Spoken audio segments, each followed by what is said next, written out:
রাজ্যে উৎসবের আগেই কি কোনো ধরনের হামলার আশঙ্কা, কোনো কি অন্য সংকেত? কারণ হঠাৎই রহস্যজনক ড্রোন উদ্ধার হয়েছে লঙ্কামুড়ার বিনপাড়ায়। তবে এই ড্রোন কোনো বিনোদনের জন্য ব্যবহার হয় বা অন্য কোনো সাধারণ মানুষ ব্যবহার করেন, তবে এই ড্রোন কোথা থেকে আসলো তা নিয়ে কিন্তু সন্দেহের দানা বাঁধছে। কারণ বিনোদন বা সাধারণ মানুষ এই ড্রোনটি ব্যবহার করেন না। এই ড্রোনটি বিশেষ কাজে এবং বিশেষ যারা দক্ষ রয়েছে তারাই শুধু ব্যবহার করতে পারে। তবে এই ড্রোন কিভাবে এলো লঙ্কামুড়ায় তা নিয়ে কিন্তু একাধিক প্রশ্ন। তবে সেই বিষয়ে কি বলছেন সংশ্লিষ্টরা শোনাবো। না লেখা ছিল, দেখছি, দেখে সেটা ওই থানা পুলিশ এসে আইয়া নিয়ে গেছে।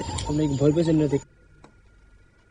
হ্যাঁ, দেখে তো ভয় পেয়েছি। জানি 2-3টা ক্যামেরা ছিল, তারপরে এটা বাংলাদেশের থেকে নিয়ে ফেলাইছে। এদিক দিয়ে কোনো বুম টুপ ফালান এলিয়া মানে আমরা দেখে দৌড়াইছি।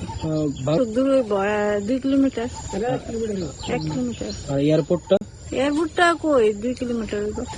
কি মনে করতেছেন সারা দেশে এই বিষয়টা? এটা তো নিশ্চয়ই কোনো কিছু কারণে ফেলাইছে, নাহলে কি এটা এই জায়গার মধ্যে জঙ্গলের ভিতরে একটা কুশাল বাগানের ভিতরে এটা জিনিসটা ফেলাইছে, যে কোনো একটা কারণে তো ফেলাইছে। তদন্ত করেছেন আপনি? আপনারা শুনলে তাদের এই বক্তব্য। এলাকা জুড়ে কিন্তু এক প্রকার চাঞ্চল্য ছড়িয়েছে যে কিভাবে এলো এই ড্রোনটি। তবে এই বিষয়টা নিয়ে তদন্ত শুরু হয়েছে, এবার কি বেরিয়ে আসে সেটাই দেখার। নিয়ে নিচ্ছে ছোট্ট একটি বিজ্ঞাপন বিরতি, সঙ্গে থাকুন।